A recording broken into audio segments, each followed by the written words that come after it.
皆さんこんにちは。相場の雲行きが少し怪しくなってきましたけれども、今回の動画のテーマは各銘柄の業績、指揮法のデータを使って見ていきたいと思います。今回取り上げる分析対象のデータですけれども、1年間1月から12月ある中で指揮法というぐらいですので、四半期おきに発売される。今回対象としているのは6月の中旬に発売されたこちらの夏号水色のものですね。こちら収録されているデータとしては5月末までのものとなっています。それぞれ他の四半期には3月、9月、12月と発売されますけれども、それぞれ前月末までのデータを収録しているということなので、今回最新のデータとなるこちらの夏号の指揮法に対して、前回発売された春号ですね、2月末からどれくらい東洋経済社の予想が変化したか、そして最新の業績予想というのが各銘柄、企業が発表している会社予想値、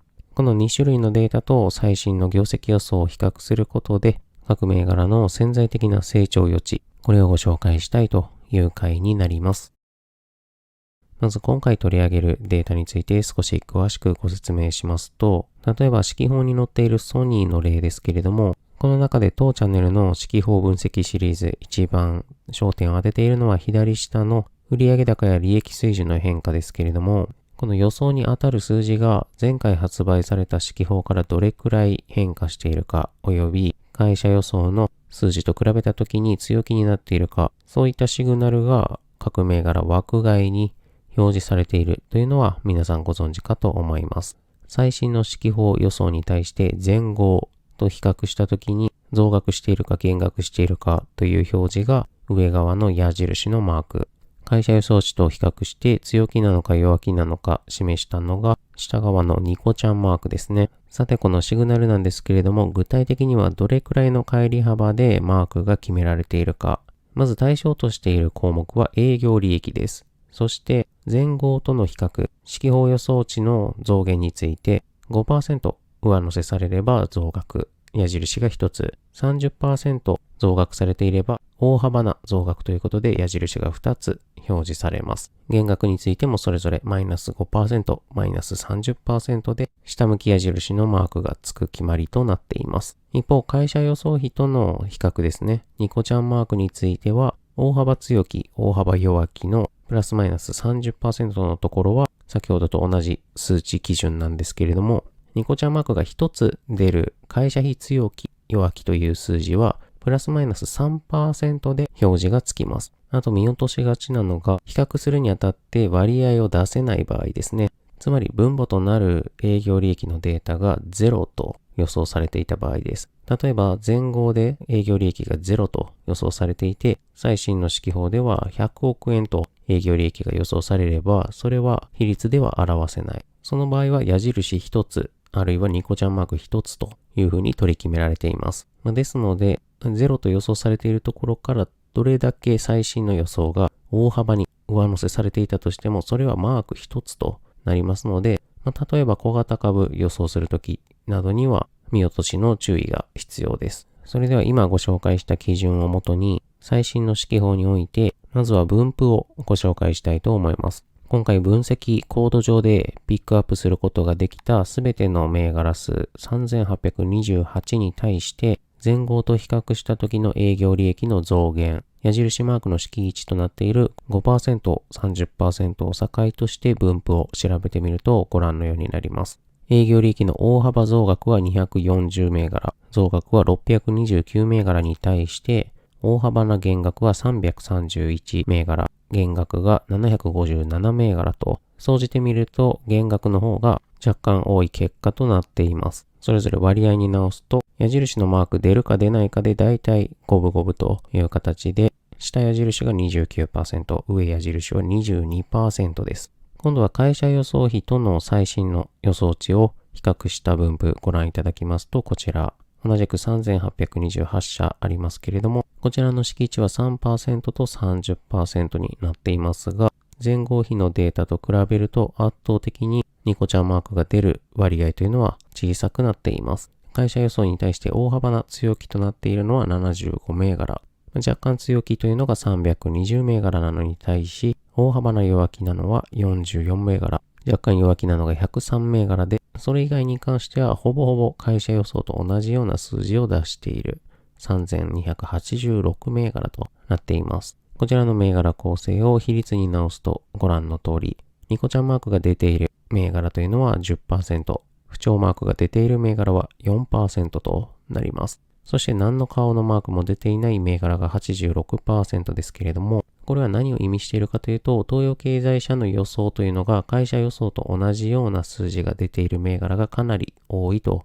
いうことですね。上場銘柄数4000社近くになってきているところで、東洋経済社がつぶさに一つ一つ業績予想を出しているという体にはなっていますけれども、実際問題ですね、小さな銘柄であればあるほどなかなか正確に予想を出すことというのは難しい。調査をするリソースも限られているということなので、会社予想と同じような数字の銘柄がかなり多くなってくるというわけですね。それでは今度は前後比と会社予想比、矢印とニコちゃんマークが両方出ているような銘柄。もし皆さんお持ちの銘柄で矢印とニコちゃんマークが両方出ていると、ちょっと嬉しい気持ちになったことがあるかと思います。そういった銘柄数を大型株、小型株でそれぞれ見ていこうというわけですね。横軸が前後比、縦軸が会社予想比となっていて、こちらのグラフがトピックスに採用されている2149社となっています。なぜトピックス採用している銘柄とそれ以外で分けているかというのは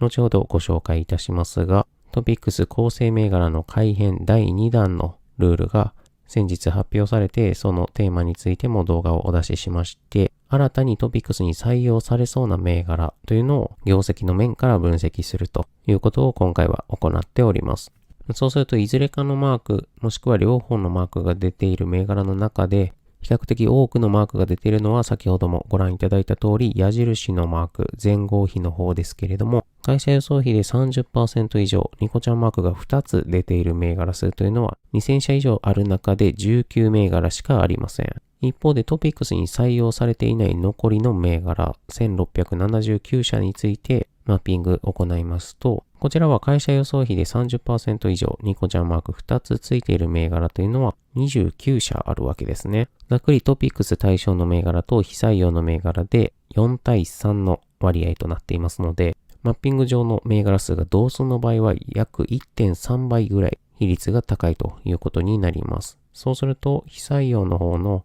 会社予想比、ニコちゃんマークが1つ出ているような銘柄、あるいは矢印とニコちゃんマーク1つずつの銘柄というのはトピックスの構成銘柄に対しては相対的に多くなってくるという形ですね。また前後比、会社予想比いずれも 30% を超えるような2つのマークが両方ついて4つマークが出ているような銘柄というのは非採用小型株の方に比較的多く見られるという結果が出ています。逆に左側トピックスの銘柄数で割合として高くなっているのはこのあたりですね。前後比での増額が多くなっている。矢印が出やすいのはトピックスの方と、これに関しては東洋経済社の予想というのが大型株の方において相対的には随時更新が行われやすいという傾向が見られるかと思います。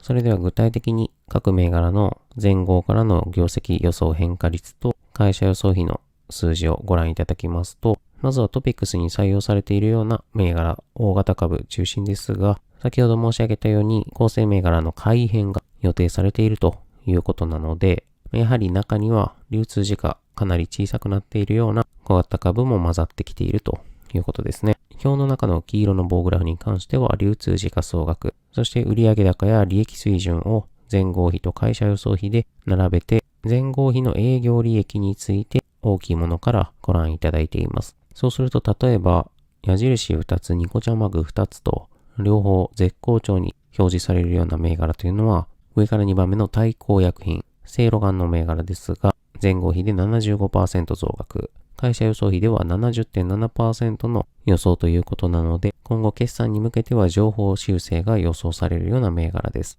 とはいえ流通時価総額124億円、そしてこれまでの決算データを見ますと前期までは赤字、今期から黒字に転換するというような銘柄ですので、トピックスに採用されている銘柄とはいえかなり小型株の部類かと思います。ご覧いただいている中では商船三井や日本電子といったような大型株も入りますが、会社予想比で大きな数字が出ているのは一番下、日本マイクロニクス。前後比で 30% の上乗せとギリギリの矢印2つ。会社予想比では売上高利益水準それぞれ 100% 近くの上乗せ予想がされていますので、会社予想の倍、東洋経済が予想しているという形ですね。とはいえ、今週の相場、雲行きが怪しいと申し上げましたが、半導体関連中心にシクリカルの銘柄が避けられてバリュー銘柄が望ましいというような相場展開であれば、上から3番目のフード&ライフカンパニーズ。こういったところも注目になってくる銘柄の一つかと思います。それでは今度はトピックスに採用されている銘柄の中でも上位500位の流通時価総額2000億円以上あるような大型株に絞ったリストをご覧いただきますと、こちら。前後比での営業利益の上乗せ順にご覧いただいていますが、先ほどのリストにも上がっていた商船三井や日本電子が1位、2位。その後アシックス以降は 30% を下回りますので、矢印は一つになりますけれども、その中でも会社予想比がプラスになっている銘柄たちをご覧いただいています。特にシクリカルな銘柄に関しては、総じて大幅な株価調整になっていますので、こういった業績予想の数字ご覧いただいて、アルバック、日東電工、イビデン、こういったところが業界相対比では逃げやすいような銘柄になってくるんではないでしょうか。それでは今度はトピックスに採用されていない小型株の銘柄のリストをご覧いただきますと、営業利益の上乗せ幅というのは先ほどよりも大きくなっていますが、流通時価総額がとんでもなく小さくなっています。あまりに小さい銘柄ですと、流動性の問題、株を買って売ってとするだけでかなり大幅な値幅を取られてしまうような銘柄もありますので、ご覧の中で相対的に規模感のあるような銘柄ですと、ギグワークス、営業利益は前後比、会社予想比でそれぞれ 60% 近くの上乗せ予想となっていますので、10月の決算に向けて情報修正の期待が高まってきます。さらに前後比、会社予想比ともに高い水準にある中で、あまり規模感としては大きくない銘柄になってしまいますが、日本調理器、こちらも9月の決算に向けて情報修正の期待が高まる銘柄になります。さて、先ほど少し触れましたけれども、以前お出しした動画、トピックスの改編第2弾でルール変更が行われて、2年後3年後に採用されそうな銘柄というのが、現時点の水準でリストアップされるという内容をご紹介しました。もし採用されれば、トピックス指数対象として運用している機関投資家が買いに動いてきますので、かなり需要が高まってくる。とはいえ、2年3年ぐらいのスパンでの話ということなので、詳しくはそちらの動画ご覧いただければと思いますけれども、その時のルールの一つにですね、不動株時価総額の累積比率 96% 以内と、上場している全銘柄の時価総額のうち上から順番に足していった時に 96% 以内に入るような銘柄ですね。つまり、下位の 4% の小型株以外を追加しますよと。時価総額の比率で言うと 96% カバーするということなので、かなりの銘柄採用されそうに見えますが、これを適用することによって採用される銘柄というのは1200程度となりますので、銘柄数で言うと、実に上場している中の3分の1ぐらいしかカバーされないような基準となります。これを具体的な不動株時価総額で示すと、だいたい250億円から300億円ぐらいにボーダーラインが来ると、これを上回っていればトピックスに採用される可能性が高くなってくるというわけです。ですので、この流通時価総額のところ基準として、まだ採用されていない銘柄のうち、100億円以上の流通時価がある銘柄をご覧いただいています。なぜ100億円を基準にしたのか。先ほどのボーダーよりもだいぶ低いではないかと思われると思いますが、トピックスの改変ルールが適用になるのは2年後、3年後の話ですので、例えば今時価総額が100億円程度の銘柄の中で業績拡大して利益水準が2倍になれば、もしかしたら時価総額が100億円程度から200億円台、300億円台近くまで上がってくるかもしれないと。そうなった時にもし採用されれば、機関投資家からさらにおまけとして付加的な買い需要が発生するわけです。そういった業績の拡大プラスそれ以上の期待値が高まるような銘柄というのを探したいわけですね。ですので一旦100億円基準としてご覧いただいていますけれども、もしかしたらこれよりも低い流通時価総額の銘柄の中から急成長を遂げて採用される銘柄もあるかもしれません。逆にですね、ご覧いただいている銘柄は基本的には業績あるいは予想が堅調な銘柄ですので、この中で流通時価総額300億円を超えているような銘柄というのは採用の可能性が現時点ではかなり高い銘柄とご覧いただけるかと思います。そうすると前後比の営業利益予想で上位に並んでいる銘柄、すでにですね、会社予想も情報修正されているような銘柄が多く、最新の東洋経済予想がすでに株価に織り込まれている銘柄もかなり見受けられます。まだ会社予想比でもプラスの数字が出ていて、情報修正の余地があるような銘柄というのは、中ほどエニーマインドグループですね。流通時価総額104億円と、リストの中では相対的に低い部類ですけれども、今後の成長に期待ですね。また上から3番目、産生テクノロジーズ。こちらは営業利益予想が 45.7% の上乗せとなっていますので、例えばですけれども、流通時価総額167億円からだいたい 45% 上乗せしてくると200億円中盤に乗ってくるということなので、こういった銘柄は今回のテーマ、期待の筆頭に上がってくるという形です。逆にリストアップされている中でも上から6番目の天竜生協。こちらは会社予想比で営業利益唯一のマイナスとなっていますので、前後比の矢印は上向きに出ているけれども、ニコちゃんマークとしては渋い顔が一つ出ているというような珍しい銘柄です。かなり会社予想が強めに出されている珍しい銘柄かと思われます。こういったところは後ほどご覧いただきますけれども、各年度別の成長率変化というのを確認していった方がよろしいかと思います。その他前後比の営業利益増額幅で 10% 以上の銘柄。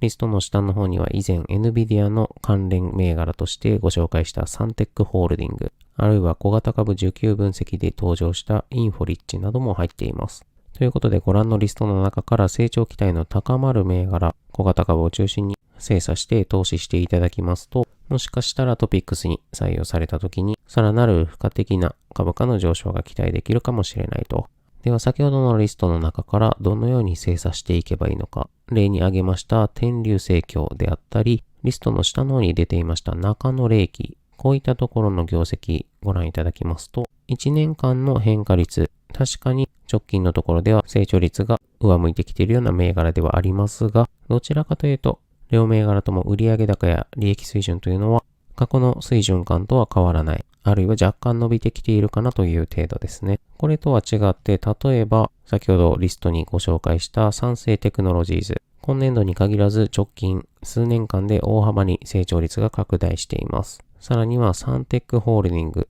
こちらの銘柄は2023年以降急激な成長を見せていますので、年々過去最高益を更新しているというような状態です。ただこちらの銘柄は NVIDIA 関連と以前ご紹介しましたので、そのあたりはバリエーション調整の局面では注意が必要になってきます。すでに時価総額400億円を超えていますので、株価半減といったような大幅な下落がなければ採用基準にクリアしそうな銘柄となってきます。あとは今回のテーマ、最も期待値としては高くなってくる、非常に良好な形になっているのがエニーマインドグループですね。2022年に黒字転換した後は、売上高、営業利益ともに急成長を見せている。このままの予想通り、2年後、3年後になれば、業績による株価の上昇とともに、機関投資家からの需要も期待できるような成長過程をたどるんではないかというふうに予想するわけですね。ですので、先ほどご覧いただいたリストの中で、足元の好調さという意味では、リストアップされていますけれども、同じように過去の業績推移もご覧いただいて、皆さんのお眼鏡にかなうような銘柄ありましたら、投資の検討いただければと思います。ということで今回は四季報データ分析のシリーズ、最新号における好調銘柄のリストアップと、それに絡めてトピックス採用期待の小型株というのをご紹介いたしました。今回の動画も少しでもお役に立てたと感じていただければ、ぜひとも高評価、チャンネル登録していただいて、今後の当チャンネルの動画もお楽しみいただけると幸いです。今回も最後までご覧いただきありがとうございました。また次回の動画でお会いしましょう。